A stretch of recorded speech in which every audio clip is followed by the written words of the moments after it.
Boa noite, gente. Boa noite a todos. Renato Leão falando, canal Vasco 68. Não esqueçam de curtir, não esqueçam de acionar o sininho de notificações e quem não é inscrito que se inscreva, por favor. E do meu patrocinador, Origem Eventos. Eles fazem estandes para feiras, para qualquer tipo de evento, inclusive agora para o carnaval também. Gente, eu estou gravando pela terceira vez. Só porque eu tinha gostado muito da gravação anterior, o iPhone não comportou, meu celular não comportou, então espero que agora corra tudo bem.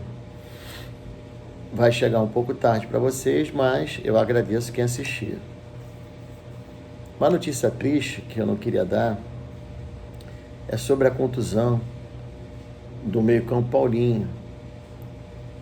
Ele teve ruptura do ligamento do joelho e não joga mais esse ano.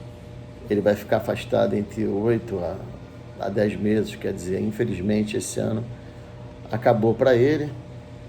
Os jogadores, a comissão técnica e também os torcedores estão prestando ainda toda a solidariedade. A minha solidariedade a você, Paulinho.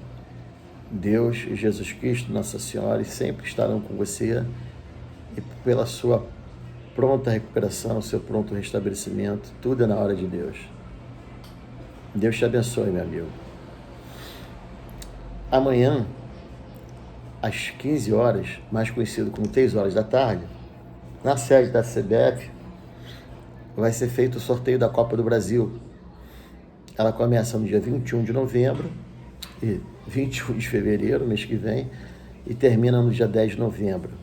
O atual campeão é São Paulo. Nós vencemos a Copa do Brasil uma vez em 2011, quando conquistamos em cima do Curitiba. Nós somos do pote A, vamos pegar times do pote E. São 9 times que podemos pegar. Se eu não vou lembrar de todos, mas Motoclube do Maranhão, Comercial do Mato Grosso, União Rondonópolis também do Mato Grosso, Real Noroeste do Espírito Santo, Fluminense do Piauí, Águia de Marabá do Pará, o Maringá do Paraná também. E mais quem? Eu de cabeça só lembrei de 7, acho que faltam 2, mas é por aí.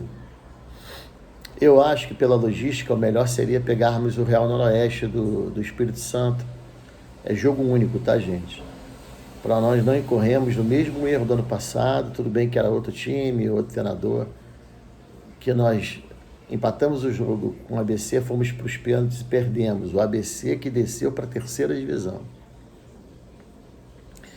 E, gente, em falando ainda daquele jogo de ontem, que tinha tudo para fechar com chave de ouro, com aquele espetacular gol do Payet, que é fora de série, fora da curva, aquele imbecil, incompetente, bobalhão, idiota, querendo aparecer. O árbitro de ontem, o nome dele acho que é Tarciso, esse desgraçado. O último nome acho que é Caetano. Numa reunião que foi feita ontem na FERJ, com o Lúcio Barbosa, que é o CEO que foi nomeado pela SAF para cuidar dos assuntos do Vasco, ele muito pausadamente, muito equilibrado, disse, elogiando a FERJ, dizendo que eles foram pronto atendimento, que a empresa que analisa as imagens também vai disponibilizar mais imagens de 24 horas. E o VAR a partir da 6ª rodada. Engraçado, a gente joga na 4ª rodada agora com o Nova Iguaçu em Uberlândia. O jogo, acho que o jogo é quarta-feira, se eu não me engano, 7h30 da noite. Se eu estiver errado, me corrijam. Depois jogamos o Clássico Flamengo, vai ter VAR e aí o 6ª rodada. Engraçado que depois da porta arrombada, coloca-se a tranca com tudo vazio dentro, já roubando tudo. Então o Vasco teve que ser vítima de arbitragem, mais uma vez, para que colocasse a tranca na porta. Eu tenho um pensamento muito particular em relação à Federação Carioca, em relação ao Campeonato Carioca.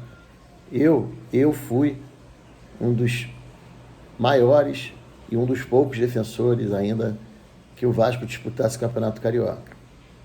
E eu estava preocupado do Vasco ficar entre os 4, ou então do 5º ao 8º, disputando a Taça Rio e sendo o 5º para jogar a Copa do Brasil. Veja bem, não é preciso, porque o Santos ficou em 7º no Paulista do ano passado e foi convidado para a Copa do Brasil.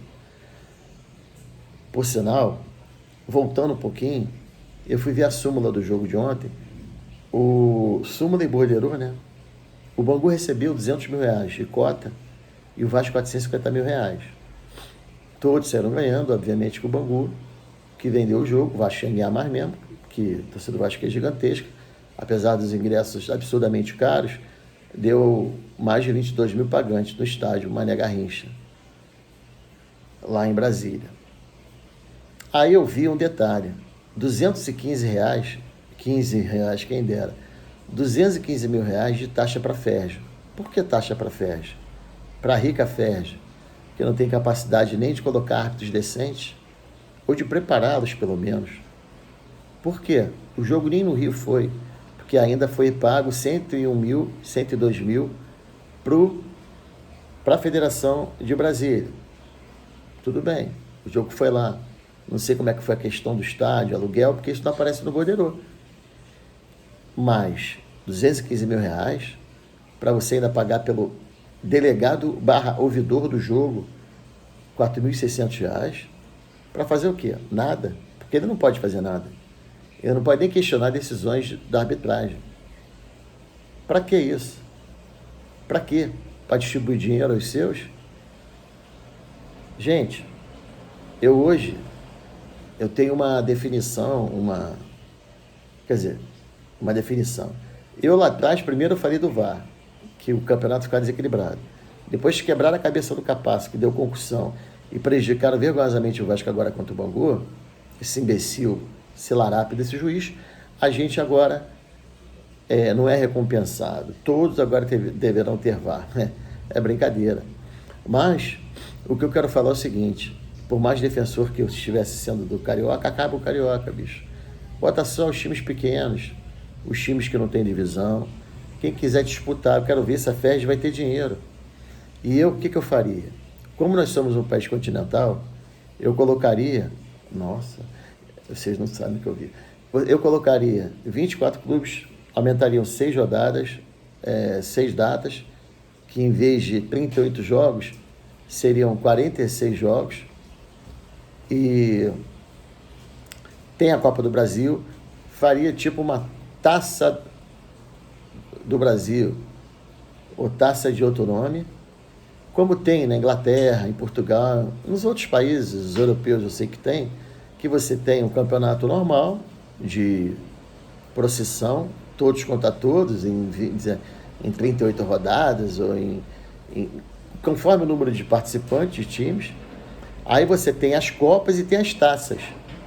Então eles acabam disputando 3 campeonatos. E essa história, porque lá só se joga, mentira, porque lá se jogam esses 3 campeonatos, ainda tem a Copa, a Liga dos Campeões da Europa, e ainda tem a Copa da UEFA, que é como nós fazemos aqui, que a Conmebol copiou de uns anos para cá, que é a Sul-Americana, que são os times que nos classificaram para a Libertadores. Faz isso, abandona essa FERJ imunda, abandona esse campeonato, deixa para os times pequenos, porque aí os times pequenos vão ter história assim para contar, vão ganhar títulos, e a gente não fica sujeito a essa pataquada. Eu achei muito, lógico, educada a questão do Lúcio Barbosa dando a entrevista, ponderado, mas eu acho que não tem que ter ponderação, não. Vai ter ponderação por quê? O Vasco é prejudicado há anos, desde que eu me entendo como criança, já vou fazer 56 anos, e nada é feito. Adianta ser educadinho, dizer que, poxa, a federação recebeu muito bem. É obrigação, bicho. É obrigação. Nós estamos disputando o campeonato deles, fomos prejudicados mais uma vez e pagamos por isso. Pagamos duplamente, pagamos na pele e pagamos em todos os jogos. Puxa o borderô que vocês vão ver. Porque nós pagamos o delegado ouvidor que não faz nada, só está ali pagando, mordiscar uma farpelinha de 4.000, 4.600, dependendo do jogo. E a federação bota num jogo de ontem, por exemplo, 215 mil no bolso. E não faz nada. Absolutamente nada. O torcedor já não é mais bobo. E esses campeonatos que eu estou falando, Campeonato Brasileiro, Copa do Brasil, e se fizer uma Taça Brasil, ou qualquer outro nome que vocês queiram dar, tem que ser organizado pelos clubes, para esvaziar também a CBF. Gente, é muita federação, é CBF, é muita liga, e cada um olhando para dentro de si, para o seu próprio umbigo. A gente tem que fazer um campeonato em que os clubes que sejam literalmente responsáveis por logística, por arbitragem, ai meu Deus, e tira da CBF. Por quê? Acontecendo erro, porque os clubes serão responsáveis, assim, aspas, tá? Porque haverá uma liga que vai tomar conta. Agora não dá. Aí eu escuto de um canal, por exemplo, o ESPN, o Zinho, ainda ficar na dúvida se era vermelho ou não. O único que falou essa besteira, né? Era melhor ele continuar chutando a bola e jogar veterano. Ou então, no próprio pessoal do Atenção Vascaínos, que eu respeito pra caramba, acompanho o canal dos caras e tal, junto com os patrocinadores dois que estavam participando, dizia, olha, nada contra o CPF do juiz, por favor, não ofenda, não faça nada. Que isso, bicho? Onde é que vocês estão? Se eu erro no meu trabalho, eu estou me expor. Se o médico erra, também. Vai até conselho de CRM. Qualquer profissional. Se o marceneiro não faz o móvel direito, tem reclamação, tem devolução, tem conserto. Não falar mal do cara do CPF. O cara está mexendo com milhões de sonhos de pessoas. Tem que fazer pressão mesmo, tem que xingar mesmo. Não estou falando aqui de ofender, estou falando de xingar mesmo. Um cara desse tem que ficar trancado dentro de casa, com vergonha de sair uma semana, depois sair com barba postiça, cabelo comprido, ou então sai de saia, sai de vestidinho, esse palhaço, esse desgraçado. Um jogo ontem que tinha várias crianças, um garotinho rezando pro Vasco desempatar o jogo. Porra, depois que o Bahia fez aquele gol maravilhoso, o cara vibrou como tivesse início de carreira, um cara que não fala a nossa língua, um francês, primeira vez na história que eu acho que tem um francês no time. O juiz dá o jogo até os 59, até o Rasco parta. Não estou questionando que o Medel fez um pênalti bobo, não estou questionando que o Léo Jardim tomou um frango. Não importa, isso é um problema técnico, isso não justifica você acobertar um erro de arbitragem. O cara errou, o que vai acontecer? Vão dar uma sumidinha nele, e esse mesmo árbitro, ele tinha prejudicado o Botafogo no passado no Brasileiro, numa derrota do Botafogo de 1-0 contra o Flamengo, e que ele expulsou 3 jogadores do Botafogo. E eu aqui não estou falando nada contra o Bangu, não estou falando nada contra o Flamengo. Eles não têm culpa. Quem tem culpa é quem escala, é quem comanda, e o árbitro está lá dentro de campo. Vocês veem que ele estava altamente mal intencionado. Claro que o Marcos sofreu uma falta gravíssima e o cara tomou um amarelo. E no final do jogo, o Zé Gabriel, que foi marcada a falta, se quem tiver oportunidade, que eu não sei quem tem essa imagem, o cara pegou a perna dele direita, que estava de apoio, de uma maneira que podia dar fratura exposta. Essas coisas não são comentadas, não são ditas. Aqui, nós não estamos questionando os jogadores, o treinador, que tem que ser assim, poxa, por que aconteceu isso, por que aconteceu aquilo? Ontem eu já falei que precisamos de atacantes que façam gols, não só o Verratti, mas jogadores, talvez o Adson, que já está treinando daqui a 2 jogos, com certeza não vai jogar contra o Flamengo. Mas, se temos que preparar o time para o brasileiro, esquecer essa porcaria desse carioca, temos ainda sim que contratar jogadores que façam gols. Lá atrás, apesar dos 5 gols que tomamos contra Sampaio Correia, que não conta, que era o time a baba da baba do quiabo, e ontem os 2 gols, tudo bem, todo mundo tem o direito de falhar, mas estamos atrás armadinhos, os Forza e o Pablo Galdames, já é certo deles virem. Eu acho até que o Pablo Galdames já veio lá do Genoa. Os Forza também. A negociação esquentou, acho que já fechou mesmo. Então é rezar para que agora tenha um substituto à altura do Paulinho, que sejam eles ou que seja outro, para que tire um pouco do peso a responsabilidade do Payet ter que resolver sempre. Não pode o time ficar dependendo de um só jogador. Essa responsabilidade tem que ser dividida.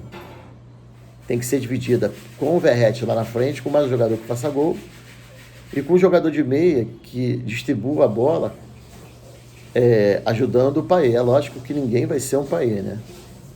Mas um cara de qualidade. Temos esse cara? Temos. É o Orediano. Mas, infelizmente, o Orediano não está com a cabeça legal. O Orediano, para mim, é um Paê genérico, que joga bola, tem qualidade, mas não é tão bom quanto, longe disso, e é mais novo. Tem essa vantagem. Agora, falam tanto em profissionalismo, o Vasco hoje, com 9 estrangeiros, por que não poderia contratar uma psicóloga argentina? Uma psicóloga que literalmente tivesse o espanhol como sua primeira língua. Talvez ajudasse o rapaz. Tantas coisas, se preocupa com tantas coisas, com isso e com aquilo. Talvez com uma contratação simples de uma psicóloga que fale a língua literalmente, que seja argentina, chilena, paraguaia, colombiana, mas principalmente argentina, que de repente conseguia chegar no que da questão. Para de repente poder fazer com que esse jogador ficasse no Vasco e desenvolvesse o seu futebol e feliz. Gente, uma boa noite. Eu acho que esse vídeo eu consegui gravar todo. Próximo jogo contra o Nova Iguaçu, em Uberlândia, às 19h30, se eu não estiver enganado. Repito, se eu estiver enganado, vocês me ajudem. E outra, tem 20 mil ingressos já vendidos para Vasco e Flamengo no Maracanã. Obviamente, para o sócio-torcedor do Vasco, vai abrir para o público geral no dia 1º. As pessoas dizem, e a torcida do Vasco está com medo, e a torcida do Vasco não comprou. Gente, olha só, o nosso sócio-torcedor é o mais fraco que tem, não foi renovado, não foi feito nada diferente. É uma coisa que dizem que está em estudos eternos esse, né? Então, nós não temos 50 mil torcedores, sócio-torcedores. Eu acho que nem no Brasil todo, já chegamos a quase 200 mil, e não temos nem 50 mil, e se tiver, temos 50 mil sócios-torcedores, mas que muitos deles moram fora do Rio. Então cabe o quê? Cabe no dia 1º, a torcida do Vasco tomar a frente, o público comum, como eu e você aí que está assistindo, sem ser o sócio e sócio-torcedor, comprar o ingresso e fazemos a maioria no Maracanã contra o Flamengo. Gente, uma boa noite. Que Deus, Nossa Senhora, Jesus Cristo e todos os santos anjos abençoem a todos e as vossas famílias.